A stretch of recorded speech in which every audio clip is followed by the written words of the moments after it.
Welcome to Break the Board. This is John, your host here for another episode. Sorry, guys, about last week. I know we missed Friday and Monday, but as I said, to give you guys a heads up, we would be out because we were in Vegas. Of course, put out a couple videos, following on X, trying to give a couple trends and whatnot to help you guys out. Thank you to Green Valley Ranch. They were such a great host. Always appreciate everything they do there. Mike at the sports book, an amazing guy. So just want to thank them for their hospitality. Got signed up for the Circa, and boy, those Rams. Detroit got the win 26-20 in overtime. We would have went 3-2. Instead, we go 2-3 in the Circa Millions. And then obviously in the Circa Survivor, we had two entries. Knew better than to take the Bengals, but took them anyway. So one is out. We had the Saints. That one came in. That one was easy. Wish I had put them both on the Saints, to be quite honest with you. But hey, we live and we learn. This week we roll in, and I've been trying to make a case. I was looking at this last night, going through and saying, okay, what's the best way to navigate this? And again, appreciate you all that have reached out and messaged me and given me your thoughts and opinions. Love the engagement. Want to keep that going. But I think you got to go Baltimore Ravens here. I know probably 70 or 80% is going to be on the Ravens, which scares me. But look, the Raiders looked absolutely horrific. I don't think there's any way. I mean, I had them, true transparency, had them plus 3.5. Felt good about it. And then, as usual, the Raiders showed up. But look, Gardner Minshew, since 2020, he's 1-15 straight up his last 16 starts as an underdog. So with that trend, you got to fade him. Obviously, the Ravens got some extra rest. I know Lamar hasn't practiced most of the week, or all week, rather. But listen, Baltimore, they're not going to lose their home opener. I would have liked to have saved them. When I was looking down through, I was like, I'd really like to save them later on to take them at home against Denver. I still think New England's a team you can fade. Obviously, we know the Bengals' issues the first 2 weeks of every season. And I think it's more magnified. And obviously, Joe Burrow, he kept, messing with that wrist the whole game. I don't really know what kind of shape he's in. But I think as we set this up, the best thing and the best plan is still to look at the Patriots, the Broncos, the Panthers, and the Giants. I think that's where at least my mindset is the rest of the way here to see how far we can make it in Circa Survivor is, okay, those 4 teams is who you got to play against. That's just what it is, right? Now you get into some trouble with that as certain weeks go by, obviously doubling up on teams, yada, yada, yada. 2 things I want to try to stay away from is division matchups. Now, I know people say, I said he didn't like division matchups and turn right around taking the Saints. Well, yeah, that's because they play the Panthers and the Panthers suck, right? I was looking at one of the weeks and I'm like, I never thought I'd say this because I listed, hey, these are the 20 teams I want to take. These are the 12 I want to stay away from, right? 32 teams. And the only difference was, in full transparency, is there's about 4 or 5 teams that are on the border, could go either way, right? But when we did it, it was 15 teams. I was like, I know I want to take those, right? Like, you want to take the Chiefs. You want to take the Ravens, 49ers, Lions, blah, blah, blah. But I was like, man, I had the Commanders as a team there's no way I'd take. But look, right now, I'd take them at home over Carolina. I mean, geez, Carolina sucks. So again, plan's going to be Carolina, New England, the Giants, and the Broncos are teams I want to look to fade as we keep moving here in the Survivor contest. Now, again, that's kind of out the window this week because I just don't think there's any way that the Ravens lose. And to be quite honest with you, I just want to move on, right? Week 3, I'm taking the Jets at home on Thursday night against the Patriots. I know the Jets, they didn't look that good, or San Francisco really just looked great Monday night. I thought they did a phenomenal job. Kyle Shanahan, say what you will. Somebody made a good reference about this yesterday. I can't remember who it was, but it was either on Beeson or Cowherd, was talking about how people beat up Kyle Shanahan kind of like they beat up Andy Reid in Philadelphia, right? And I was like, man, that's a really good point.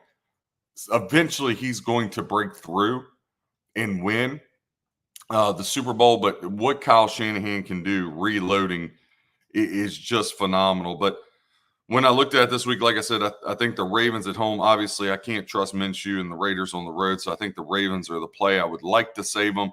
But when I look down through here, Buffalo, Miami's too close to call. Browns, Jags, I don't really know what either team is. I know Watson and the Browns are taking a lot of heat. But look, the Jaguars, no pun intended, fumbled that game away. Doug Peterson with just some strange calls. I really, really liked him and Trevor Lawrence together. You guys that listened to me before on Busting Chops Calling Shots, that still comes out every Thursday of the podcast. Y'all know how big of a Trevor Lawrence supporter I am.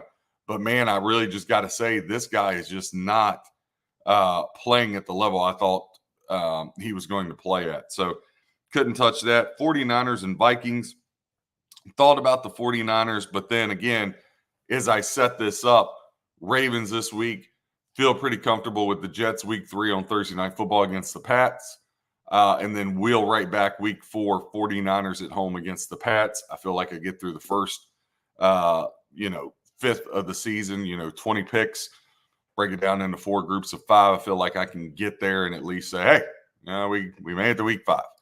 I will say as I look down through it, the hardest part to me of Survivor is weeks 7 through 11. And I said this, I went back through this again last night, and I said, if I can get through week 12, we got a shot, right? Because I really think if you get to the Christmas pick, there's 3 picks left, right? And I really feel like there's a really good chance. Now, again, you could get some crazy guy with a hair up his butt that's just a psycho gambler and is like, I want the whole 14 million or nothing. And there'll probably be one of those. Again, you can criticize them if you want, but whatever. But I really think if you get to that Christmas, does anybody really want to ruin their Christmas and be sitting there Christmas Day sweating out and they're not easy games. I don't care who you got, right? And I don't care how you save those teams. Do you really, really, really feel confident about Chiefs on the road at Steelers on Christmas? You might say, oh, well, Chiefs easily win that. Listen, I saw the Raiders beat the Chiefs last year in Kansas City. So as much as I think the Chiefs are the best team in the NFL, I really don't want to go against a Mike Tomlin defense in a game that by then the Chiefs are going to have the division wrapped up. Listen, what I saw from the Raiders and what I saw from the Broncos and what I saw from the Chargers, congratulations to Jim Harbaugh. I like Jim Harbaugh. I think within 5 years, he's got the Chargers in the Super Bowl. But that team is going to struggle to score. That's why I couldn't take them this week. Again, I like to try to stay away from road teams also. But the Chargers at the Panthers, I can't take the Chargers. I was watching them against the Raiders who suck. And if the Raiders don't keep turning the ball over and doing stupid stuff, they're right in that game, right? So I didn't want any parts of that whatsoever. Seahawks, Patriots. Look, I'm going to tell you right now, and we're going to get into it. Friday's going to always be an NFL show. Right? We might hit a couple college things. I'll glance over baseball. Baseball last night, 2-0, puts us over the 50-unit mark. Finally get there. It's been a struggle. Baseball is such a grind. When you bet baseball day in, day out, such a grind. Finally got over the 50-unit mark. We had the Braves and the Orioles. We go 2-0. Today, I just want to scratch a 1-0 day. Don't care about juice. Don't care about any of that. I'm just looking for the best play. Going to wheel back with the Atlanta Braves minus 175 with Max Fried is going to be the play of the day, and I'll touch on that in a little bit. But this Seahawks-Patriots, Friday will always be an NFL day where we really deep dive into trends and all that stuff. But for the Patriots-Seahawks game, I love the Patriots plus 3.5, right? Seattle showed me absolutely nothing. Absolutely nothing. Geno Smith is still Geno Smith, which is crazy. Seattle's got to get a quarterback because they got weapons. Metcalf, Lockett, and Jigba. Kenneth Walker, thank you for what you're doing with my fantasy team, which blew it out of the wire this week. Loved it. Xavier Worthy got to start off right on Thursday night. But, man, the Seahawks showed me nothing, and New England's got a defense. So if I'm catching 3.5 with the Patriots, we're going to take that. That's going to be a play 100% riding with the New England Patriots there. But couldn't take that game. Saints, Cowboys won, none to do with it. Giants at Commanders. Again, I want to stay away from division games as much as possible. I know I won't always do it. I know next week I'm already looking at taking the Jets at home against the Patriots. But I can't trust the Commanders either. I mean, Dan Quinn is exactly what I thought he is, a dope. And I still cannot figure out. No, I can't figure out because I've been a Redskin fan my whole life. And when you got Ben Johnson, offensive coordinator from the Lions, in your building, you don't let him leave your daggone building.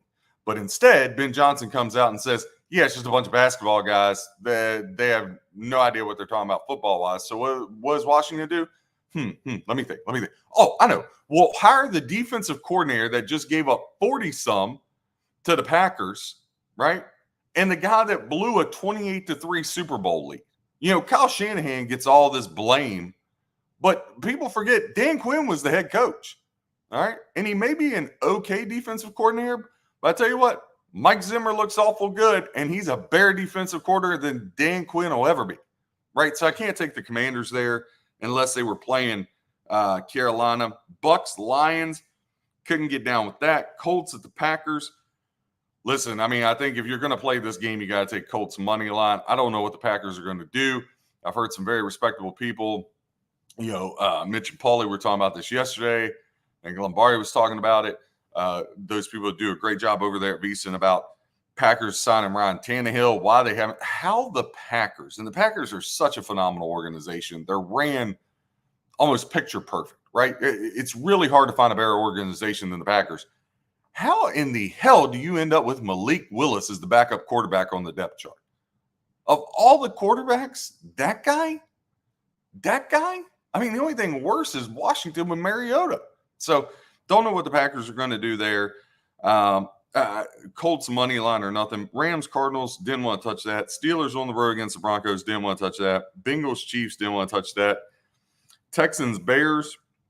I thought about the Texans, but I just felt it was a better thing with the Ravens because, again, when you look ahead to Christmas, like we were talking about, Chiefs, Steelers, don't feel comfortable with that. Ravens, Texans, don't really feel comfortable with that. Seahawks, Bears, flip a quarter with that. So, like I said, I think if you get to Christmas, you're going to have a whole bunch of people, however many is left, right? Which could mean a lower payout, but I really feel like you're going to get whoever's in it. They're all going to want to chop because nobody wants to ruin their Christmas. And I don't know, barring an injury, okay? Barring an injury, which is another reason, not to wish any bad juju, right? That if I'm looking at Texans, Ravens, right? I just got to go off injury history. I'd rather have the Texans in pocket than the Ravens in pocket that late, right? Again, hope nothing happens to Lamar. I'm just saying, based off of reality, I'd rather have the Texans there. And if I'm looking at the way the AFC North may shake out, Cleveland didn't look very good. I don't know what's going to happen with this Burrow thing. The Ravens could be in a position, hey, that's really week 17, though Christmas is its own week. That's really week 17. The Ravens could have things wrapped up and Lamar not play as much as to where the AFC South, Jacksonville, Indy, Houston, these teams could still be fighting it out. So I just decided I'd rather hold on to Houston longer than Baltimore. So we're going to roll with the Ravens. Again, as I look at it, Jets hosting the Patriots next week would be the play unless the Browns show me something incredible to take them at home against the Giants. The Raiders are just so bad you can't do it, but they do host the Panthers. So maybe it's something we look at, but I don't know another situation in where I could use the Jets to where they look good. So this week we're going to go with the Ravens. As far as circa millions, those lines, they'll go by today at noon. The only thing that I've put in stone for that I feel really comfortable about is the New England Patriots plus 3.5. I do like that, and I am going to take a flyer on Washington minus 1.5. So those are going to be two of the Circa plays for the Circa Millions. We got 3 left. I think some things that I'm looking at is, the Bengals, though they look horrible week 1, they typically struggle the first 2 weeks of season, but they play Kansas City tough. And right now, when you look at the splits, you look at trends and all that, Cincinnati always plays Kansas City tough. So I want to see how that line, how it shakes out and how it moves. I also think the Bucks plus 7.5 is really good value. Baker looked good. This game was really tight last year in the playoffs, Bucks and Lions. That was a good matchup. I know the Saints played the Panthers. I don't think they're getting enough respect. I know Dallas is 16-1 straight up their last 17 games at home. So I do want to respect that.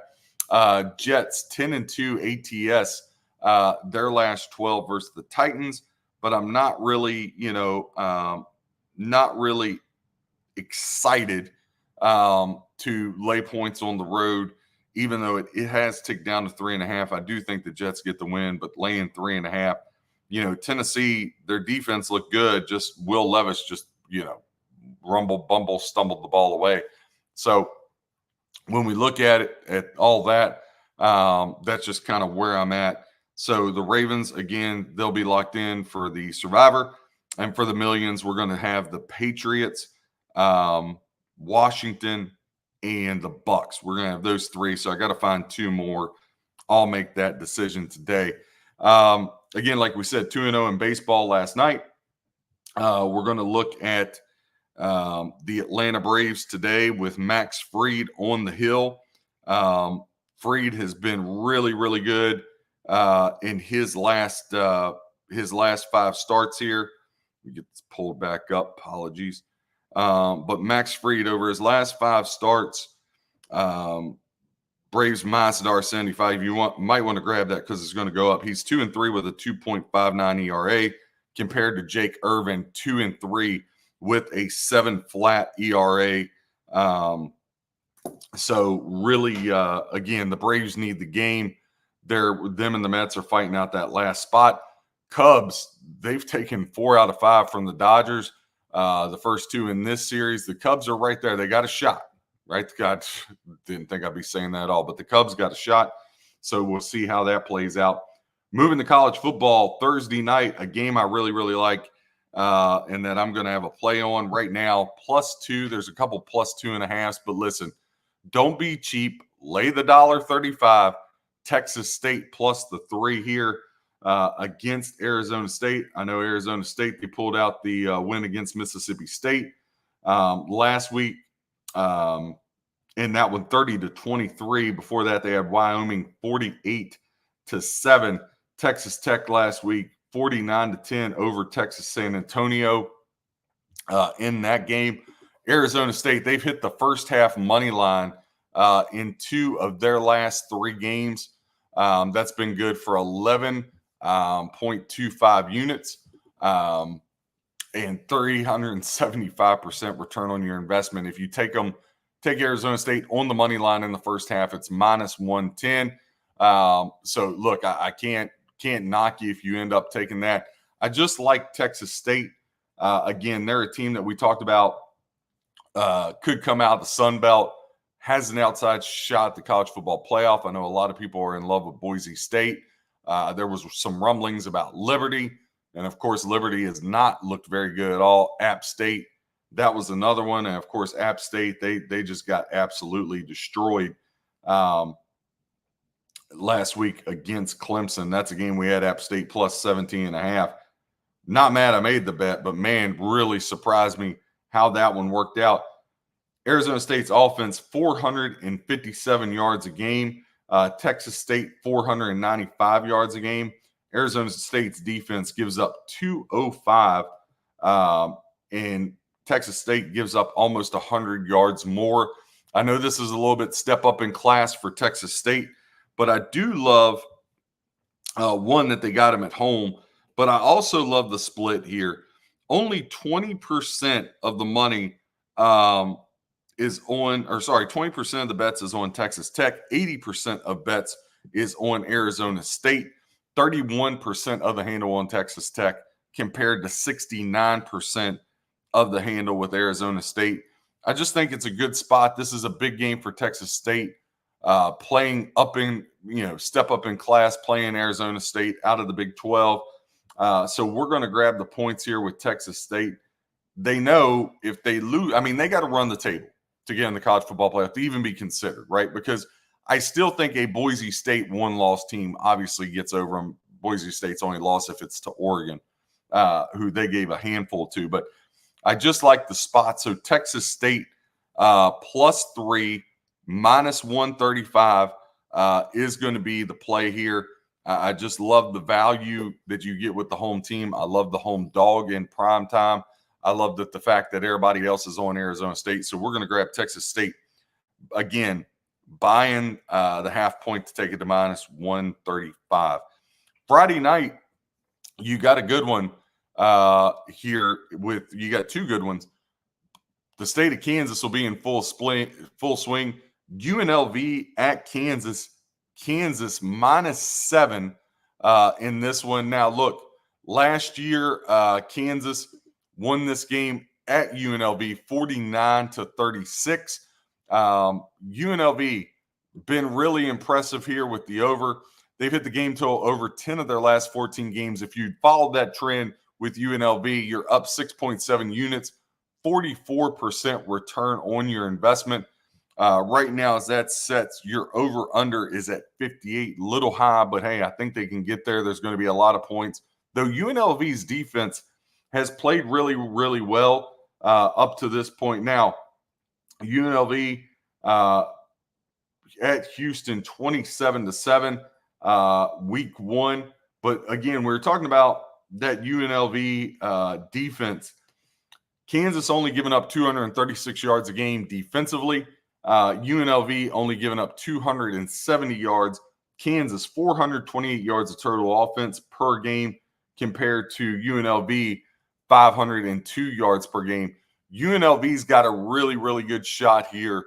I think if they could somehow knock off Kansas, if you look at their schedule, they got a little bit of runway to where UNLV could all of a sudden become a player with Boise State. So just something to look for. I really like this UNLV team. Now, look, Kansas has covered 4 of their last 5 games at home. If you followed that trend, you're up 2.9 units, 53% return on your investment there. Right now, Kansas, 63% of the bets, but only 44% of the handle. Again, those things are very, very important. When you have a favored that's got more bets but less of the handle, that gives you a good indication of where there's a little bit of pros versus Joes, sharps versus squares, public versus professional, however you want to call it, however your terminology is. 37% of the bets, 56% of the handle on UNLV. Right now, that line keeps bouncing around 7 to 7.5. You can find a couple 7.5s. I think UNLV's great value here, plus 7.5. So we're going to take them, put that bet in last night on UNLV. I just really like the spot. I like the running Rebels. I think they're going to be able to score. I know Lawrence is always, a little bit of a tough place to play. I know Daniels of Kansas can be electric and all that. I respect all that. But again, I just really like the spot for UNLV. And when you're looking ahead to next week in college football, Kansas has got to go to West Virginia, which is a big matchup for them. Okay.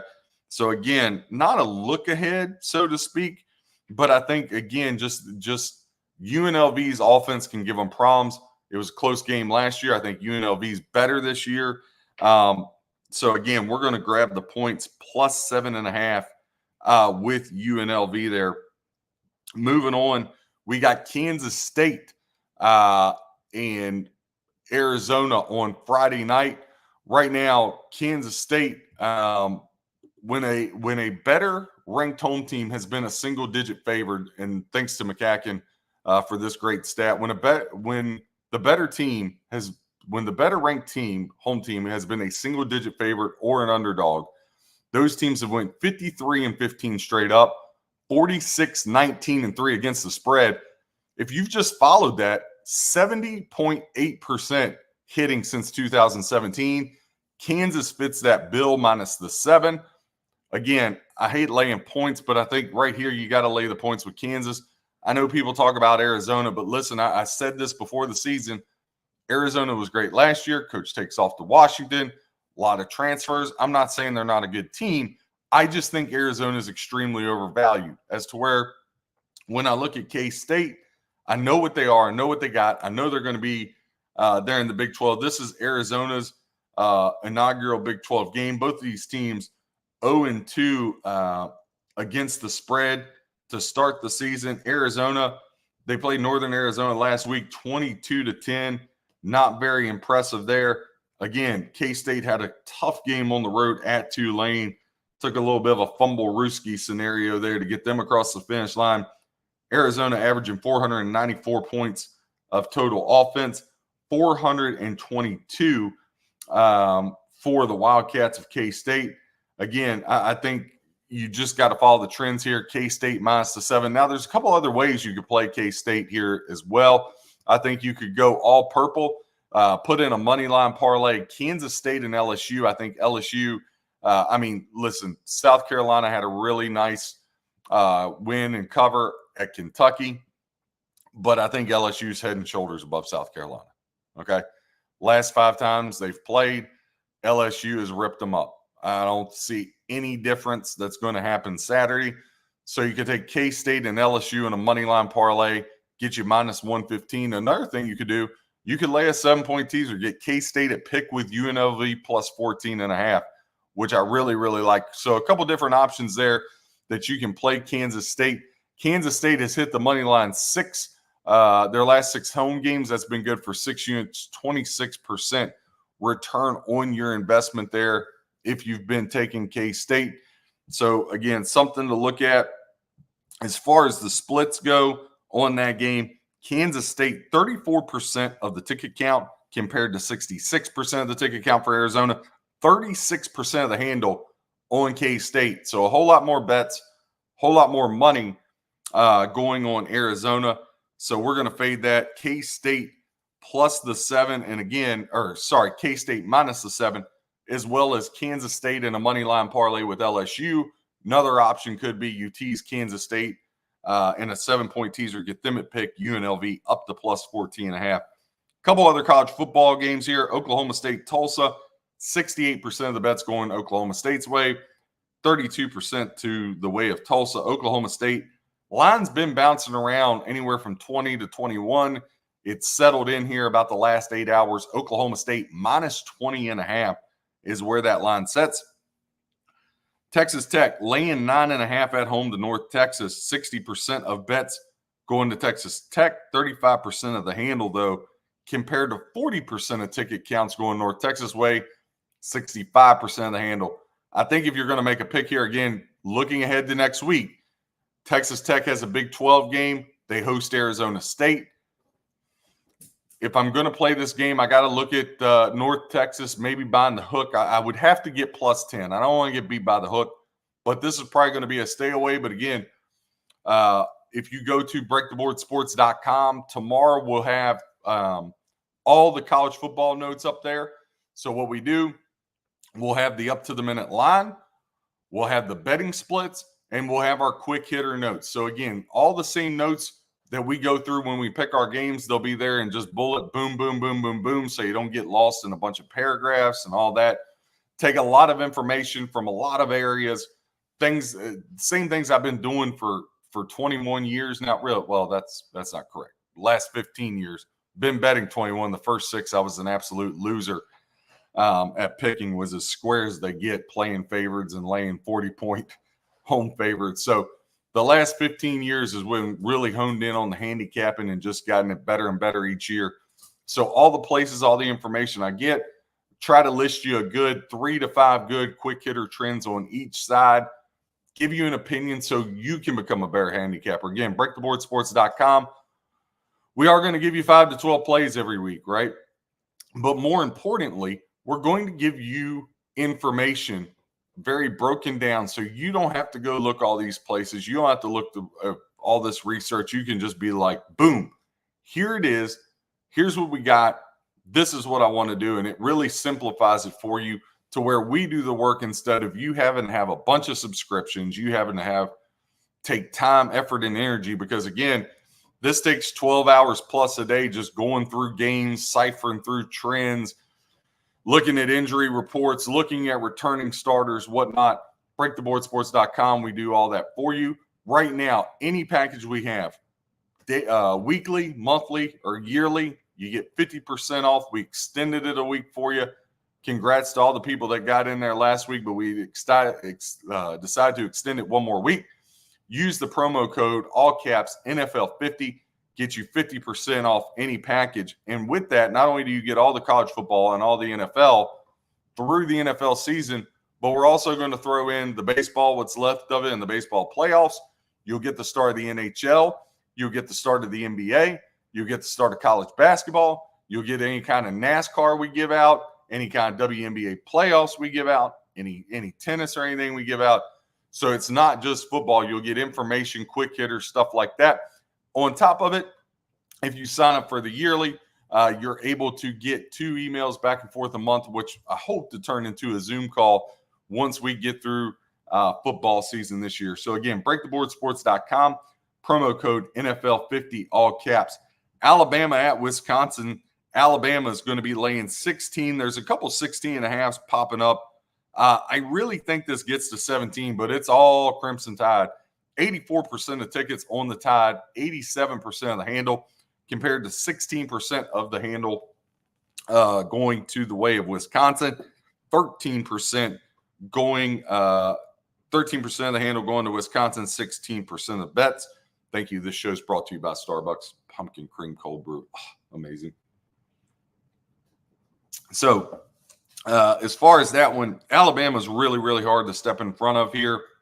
I never, ever like stepping in front of them. Now, South Florida played them tough. I made a mistake there because the handicapping said take South Florida. I didn't do it. That was my second biggest regret. My biggest regret is I loved Illinois all week and was at the Circus Saturday and was so pissed off because I had Iowa in that debacle. I don't want anybody to ever tell me how good Iowa's defense is again. I don't ever, ever, ever want to hear how good their defense is, right? And please, for the love of God, NFL college coaches, stop playing not to lose. Play to win the game, all right? I said it right there when I was standing there with Robin and AJ. I said, listen, I know exactly what's going to happen. Iowa's going to try to bleed the clock. They're going to run it 3 times right up the middle. And Iowa State's going to get the ball, and they're going to go down and kick a field goal. And sure enough, it happened. Listen, the other part of that is it should have never have gotten to that point for a multitude of different reasons.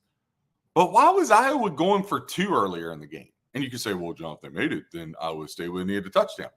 There's no reason to go for 2. Listen, you got 2 teams that play a rock fight every year. Iowa State is a rock fight every year. If you just kick the extra point, guess what happens at the end of the game? Iowa State ties it with a field goal. But more importantly, Iowa should have been throwing the ball going for the first down, right? Again, time, it doesn't mean anything. You get the first down, the game's over. I just want to see, and I saw this Sunday watching the game, good buddy of mine, love him to death. Thank you for his hospitality as well. Kenny Kelly out there at Green Valley Ranch. We watched the game with him and Rudy and company on Sunday. Great people. God bless them. But I'm sitting there, and the same thing happened Sunday. Just horrible, horrible coaching decisions. Like, it's not rocket science. And then I just look, and I'm like, man, when you got these big-time college football programs, or you got NFL head coaches, which there's only 32 of those jobs, I mean, can't you find 32 people walking this planet? I can tell you one thing, Raheem Morris isn't one of them, but that's a whole nother story. But again, I was so pissed off at the Iowa debacle as I was standing there in Circa that I didn't bet the Illinois game. Shame on me. That's why, again, best practice, put all your bets in, let it ride. But we had a great time. Thank you to Derek Stevens and Circa. What he has built there has been amazing. VEASAN and what they do there is amazing. Stadium Swim. So just an awesome, awesome experience. Hopefully one day get to beat some of those guys, but love what they do there. Alabama, they've hit the money line 11 of their last 12 games. If you've bet that blindly, you're up 10.8 units. Wisconsin has hit the game total under. Now, this over-under is at 50.5. Luke Fickell, he's going to have to do some magic to keep this under the total, but Wisconsin has went under 7 of their last 8 games at home. Same thing on the first half. 6 of the last 8 games at home, Wisconsin has been able to keep this one under the total. And that first half, if you've been blindly betting that, you're up 3.85 units, 44% return on your investment. However, if you flip to the other side, which I think the over is probably more the way I would lean with Alabama. I just don't know how Wisconsin's going to stop them. Alabama, they've hit the game total over in 5 straight games on the road. If you've been blindly betting that, you're up 5 units. That's giving you a 91% return on your investment. Do not bet Wisconsin first half money line. They've only hit that 4 of their last 12 games. If you've been betting that trend, you're down 7.7 units. And even worse, you got a negative 18% return on your investment there. So again, if you want to make the argument with me, okay, this game gets to 17.5, 18, which I really thought it was going to when the line first came out, because it was climbing. And now I'm like, yeah, not so much, right? I think they're going to hold you right there hostage in that 16.5 range. Maybe it touches 17, but I don't think you're going to get the 17.5 or 18. If it got to 17.5 or 18, okay, I'd say it's probably worth a half unit play just to roll the dice, just to go against the public. Again, I'm a huge contrarian, and just sometimes handicapping as if everybody's over here. Let's make it real simple. I'm just going to hang out over here. But again, Wisconsin just does not look good. Luke Fickell, in that first ever bowl game, his first game as head coach, and Wisconsin really opened it up. And this is why bowl games can be so tricky. I was like, man, Wisconsin they get great line, both sides of the ball. They always have a solid defense. They can always run the ball. Like, they find these great backs, right? Whether it be Jonathan Taylor, Ron Dayne, Ball, they find these guys. And then I'm like, but if they can throw the ball, because let's be real, Wisconsin has never really been able to throw the ball. I was like, man, if they can throw the ball, Wisconsin's going to be a handful. And it has just went not that way at all. So again, not something I want to do is step in front of Alabama. Every time I do that, I end up in a whole world of trouble. So we'll stay away from that. Moving on, Cincinnati and Miami of Ohio. The Battle of Ohio. Well, minus Ohio State anyway. Cincinnati laying 3.5 at Miami of Ohio. Now, this one was under that, and it keeps creeping up. Cincinnati 1-1. Miami of Ohio. They lost last week at Northwestern 13-6. Did not look good. Cincinnati, of course, they had just the absolute debacle, losing by 1 to Pittsburgh, and it was just horrific. You lose at home. They had Pittsburgh beat, right? They were up on Pittsburgh, had them beat. They let Pittsburgh back in the game. But even before that, week 1, Cincinnati hosted Towson, of all places, right? Really good basketball place, but not football. And they only beat them 38-20. Now Cincinnati goes on the road for their first game against Miami of Ohio.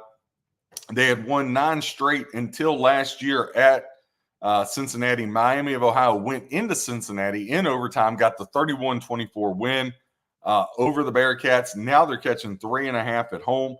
In their last 10 games, Miami of Ohio is 7-3 straight up, 7-3 ATS. Flip that to the Bearcats. Their last 10 games, 10-8 straight up, or 2-8 straight up, 2-8 ATS. Miami of Ohio here, they've hit the money line 9 of their last 12 games. If you've been betting that, you're up 12.1 units, 38% return on your investment. The first half money line, which right now Miami of Ohio at DraftKings plus $1.20. Miami of Ohio has hit the first half money line 9 of their last 12 games. That's been good for 11.25 units, 42% return on your investment. They've covered the first half spread, 10 of their last 12 games, plus 7.8 units up, 58% return on your investment. Now, they're plus a half, plus 105 right now at Bet365. Again, I would just take the money line, no sense taking the plus half, get better value. Again, that's another thing. Really look at it and shop. I can't say this enough. If you want to be a professional bettor, you want to start to move towards that, which you absolutely can. I'm not telling everybody to quit their job tomorrow, but if you can stay disciplined and you can really study this market, it's so much like the stock market. I can't even go into just how much it is a numbers game, how much it is really breaking down trends. It's not as much with your eyes as much as it is the actual handicapping. If you do the handicapping correctly, it will take you to where you need to go. So again, don't play the plus half here. Play Miami of Ohio plus 120 on the money line. Get you a little bit return on your investment better there. But listen, Miami of Ohio plus 3.5. When you look at the splits on this, Miami of Ohio, get this pulled back up. Miami of Ohio getting 15% of the bets compared to Cincinnati. Cincinnati, they're receiving 85% of bets, 88% of the handle to Cincinnati, 12% to Miami of Ohio. Again, everybody's going to load up on Cincinnati because of the name. You're going to get a lot of public money. You're going to have a lot of sharps following the Red Hawks in Miami of Ohio. Miami of Ohio plus 3.5.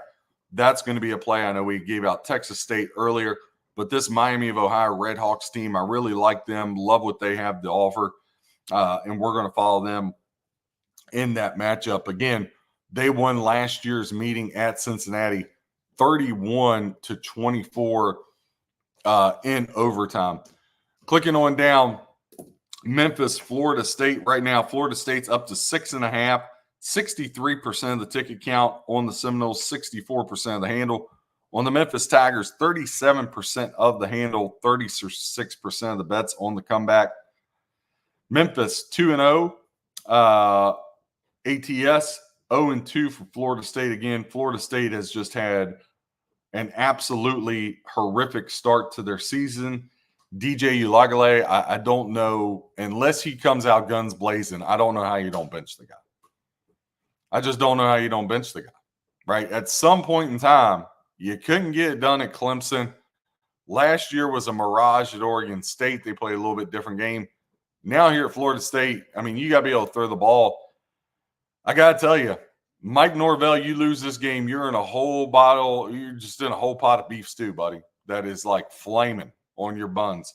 Better not lose this game. Memphis in their last 10, 8-2 straight up, 6-4 against the spread. These two teams have never met. Memphis, I think the thing to look at here is I know a lot of people, a lot of respected bettors, I've heard talk, they want that number to go to 7. That's kind of the key number. Again, I don't think the books are going to let you have that. Could be totally wrong. I've been surprised before, but I don't think they're going to let you have that value. I think they're going to leave it at the 6.5.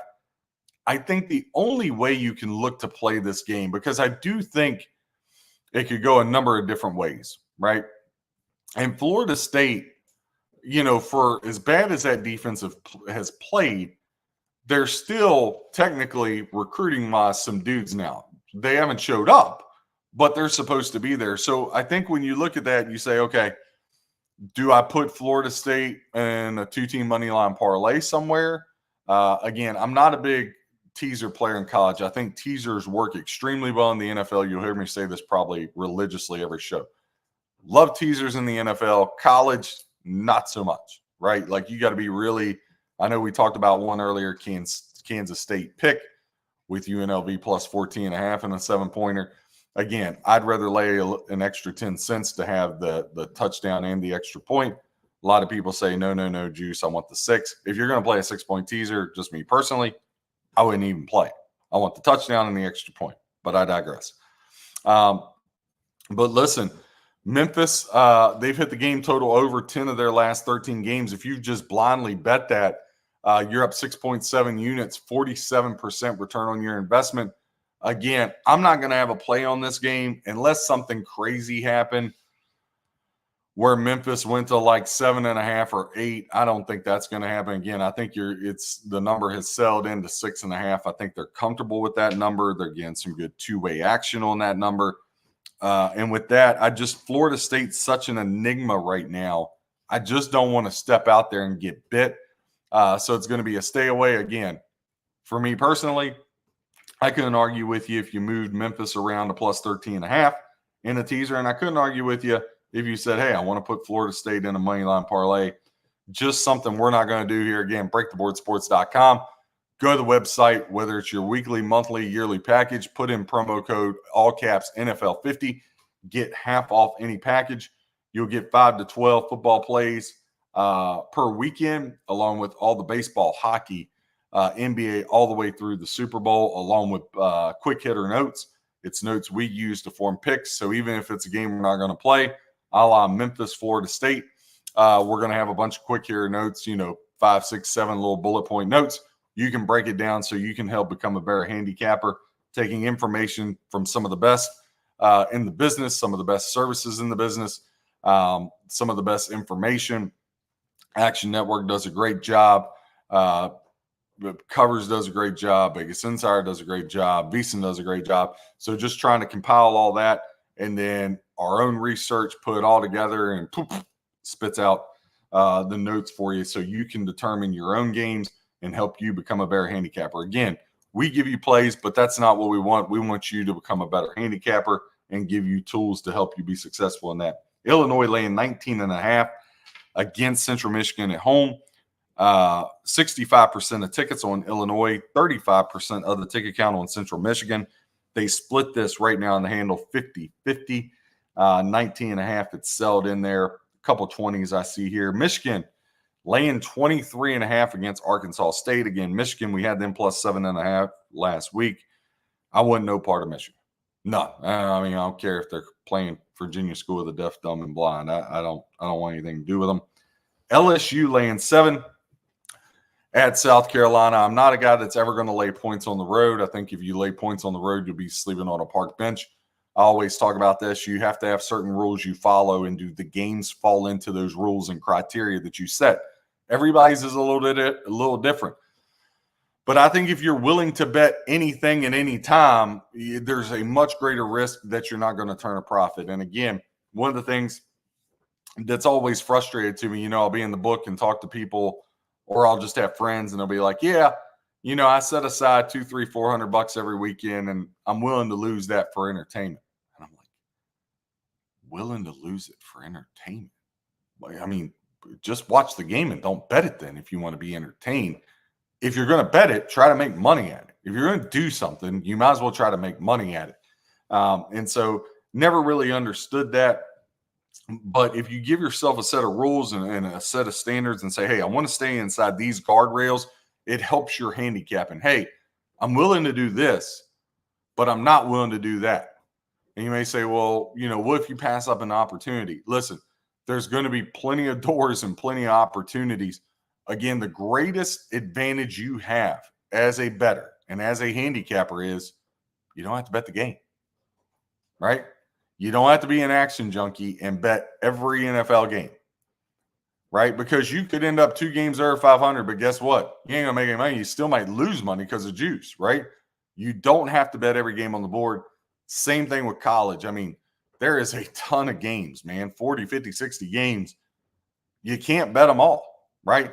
Now, I tried to help people out. I know we gave out a bunch of plays this past week, but this weekend I'm looking at it, and it's very pared down. Again, that's why I say 5 to 12 between both. 12 is going to be your max between, Thursday through Monday. Want to keep it at that number. Never get lower than 5, right? So let's say the 5, it could be 4 NFL, 1 college. Could be the other way around. Could be 3 and 2. Could be 2 and 2. Whatever, right? But 5 will be your lowest. 12 will be your highest. Again, want to keep it in those guardrails. Some weeks will be more than others. You say, well, John, what determines that?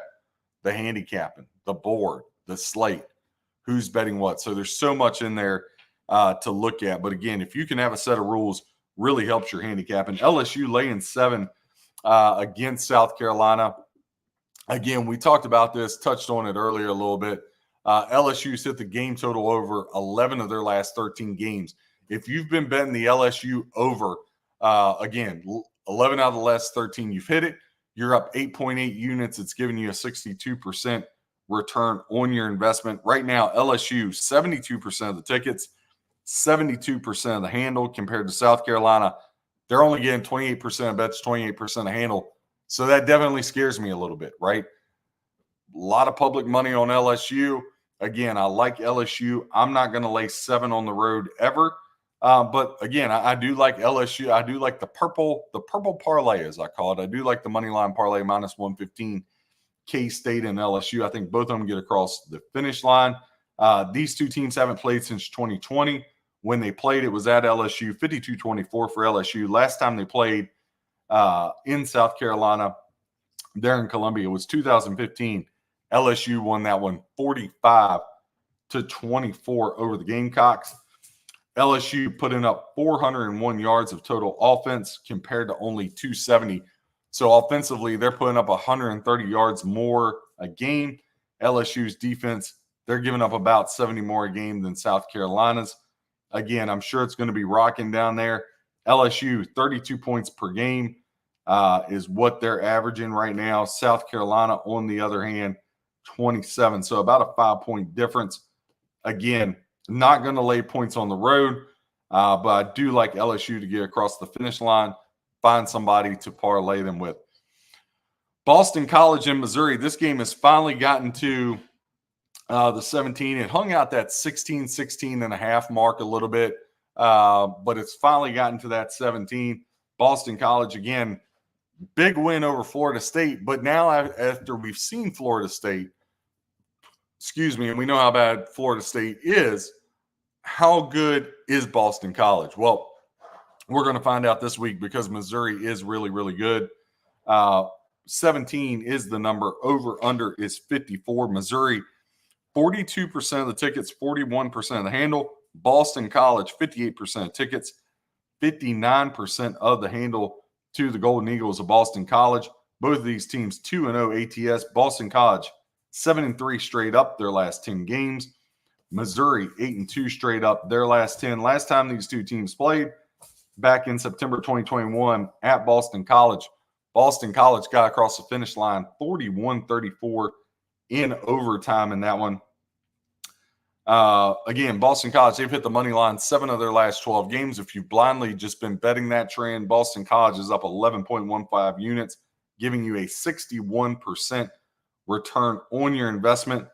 Boston College has hit the first half money line. All right, money line first half, which is hanging out around plus $4 right now. They've hit that 4 of their last 6 games on the road. That's been good for 5.55 units, a 91% return on your investment. Missouri, they've covered the outright spread 10 of their last 12 games. That's been good for 7.8 units, 59% return on your investment there. Again, I think this is going to be a good game. I'm not going to have a play on this game that we're going to give out. There will be a bunch of notes along with the couple we threw out there. There'll be some more. But I'm really interested in this game, right? I want to see how good is Boston College, and can Missouri keep stretching out their legs? I think that'll be very interesting to see what these two teams do on Saturday. Again, 12:45 on the Eastern time will be one to watch. Buffalo and UMass. Buffalo be laying 4.5. 77% of the bets are on Buffalo. Only 23% of tickets on UMass. Buffalo getting 54% of the handle. 46% of the handle going to UMass here.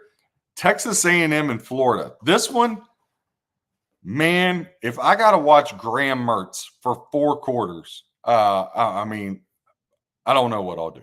I'll turn the TV off, that's for sure. Texas laying 4.5 at Florida. 71% of the tickets are on Texas A&M. 29% of bets on Florida. 59% of the handle on Texas A&M compared to 41% on Florida here. Again, Texas A&M, really, really good defense. But listen, their quarterback play isn't any good either. Last week, both of these teams were able to get FCS wins.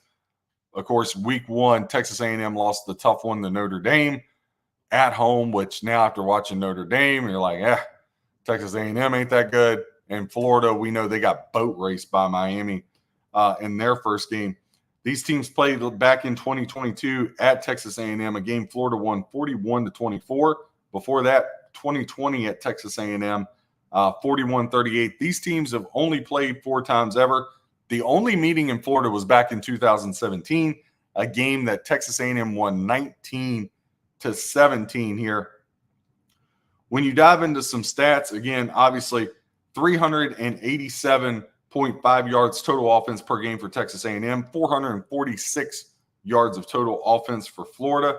Texas A&M's defense giving up 317, Florida giving up 367. So Florida's given up about 50 yards more defensively, but they're outgaining them by almost 80 yards.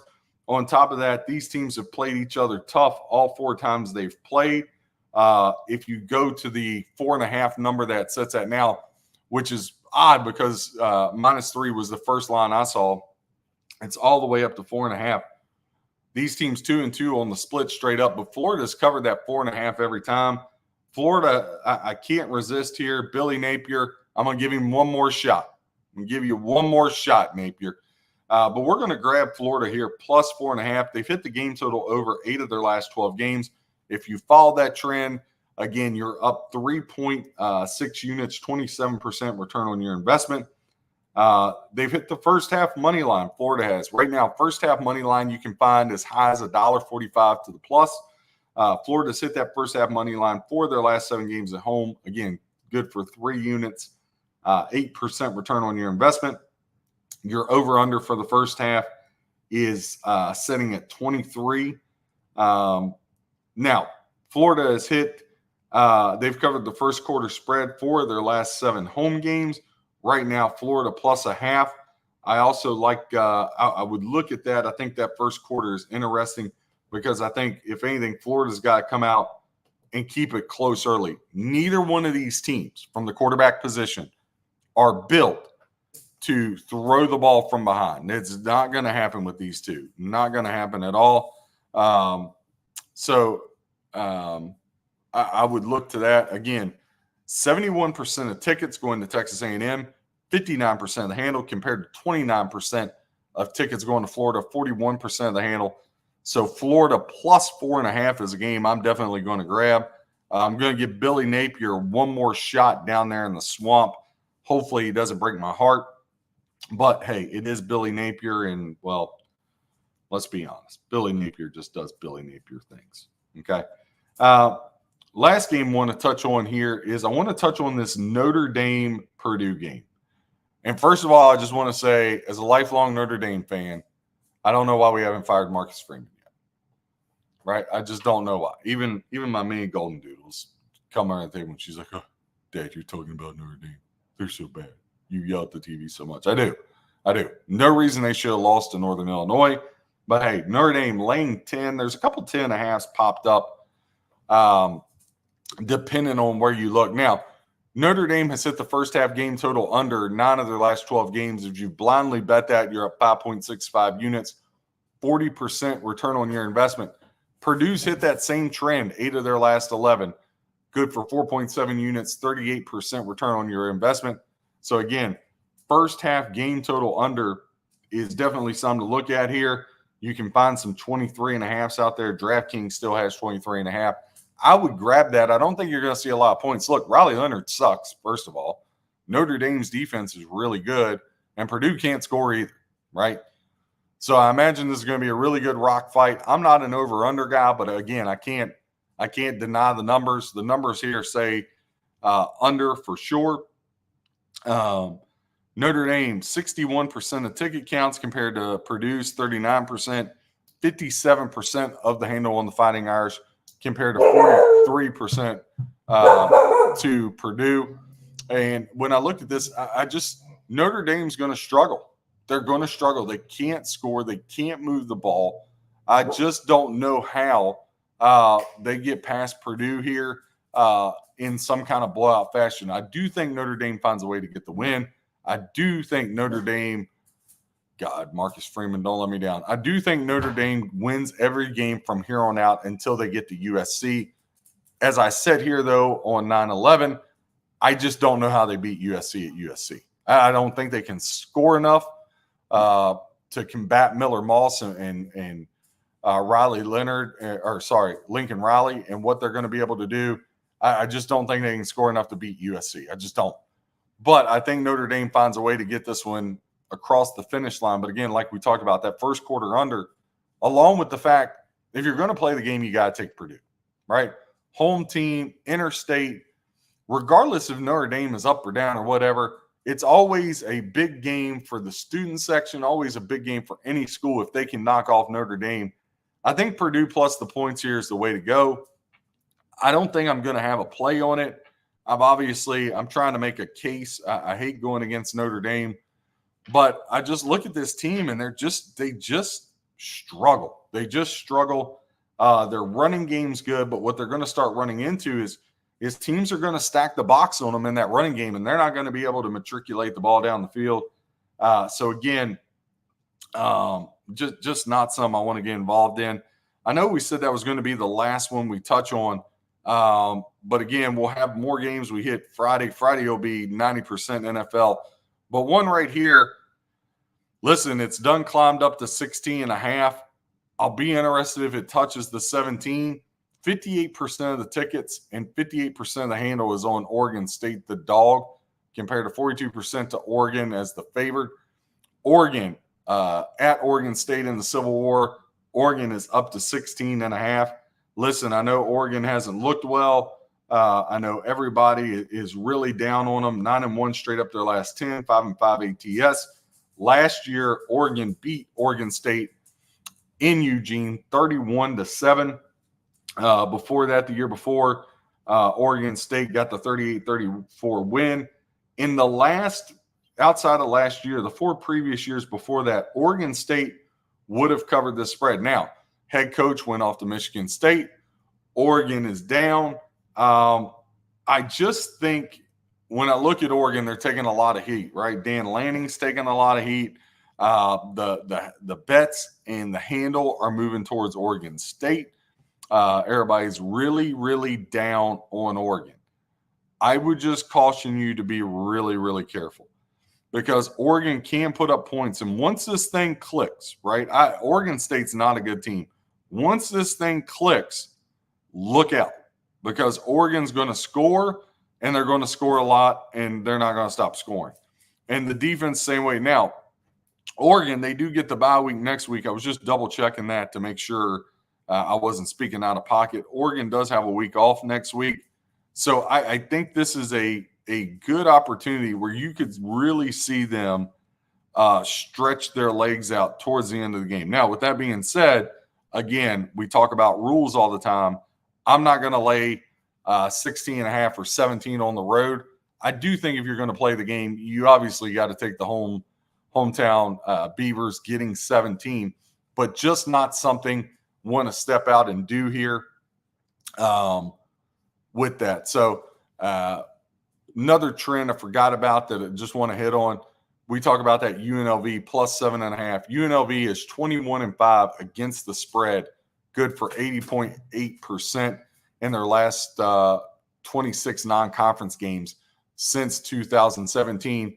So really like UNLV there. Again, just to recap, we're going to take the Ravens in the Circa Survivor. We got one entry left out of the 2. Circa Millions, Patriots plus 3.5. Washington minus 1.5. Bucks plus 7. Hopefully that goes to 7.5. So we still got to find 2 more teams. Again, email me, comment, send me a message on where you think that would be where we should go on the other 2. College football, we talked about Kansas State minus the 7, but we really like a money line parlay. Kansas State and LSU minus 115. And with spreads, again, buy the point for Texas State. Take them to plus 3, minus 135 at home on Thursday night. And then UNLV plus 7.5. We talked about Miami of Ohio plus 3.5. Florida plus 4.5 are some good leans. We're going to wrap things up here with Thursday night football because obviously, again, we don't go back on the air till Friday. Again, you can catch us every Monday, Wednesday, Friday, 9:30 a.m. Eastern time. goes anywhere from an hour to an hour and a half, depending. Fridays, those are all NFL days. Monday, you got some recap. Wednesday, you talk a lot of college, clean it up on Friday.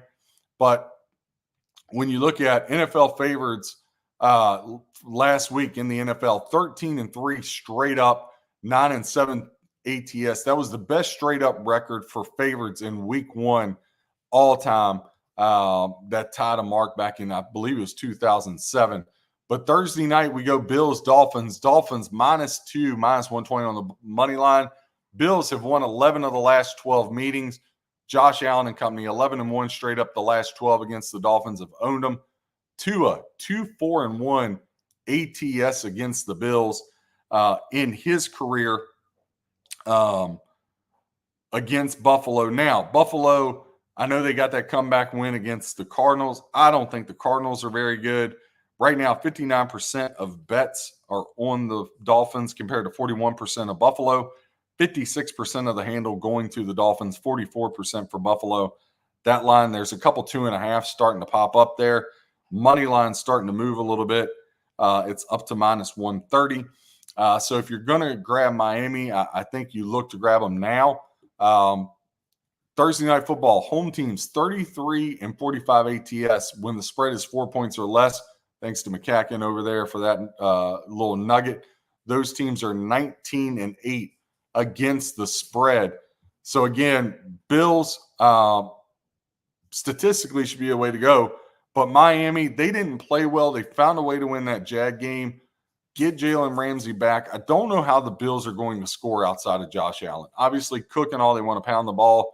But I know Buffalo scored 34 points. But again, I don't think Arizona is very good. I think Kyler Murray is going to put up a bunch of points.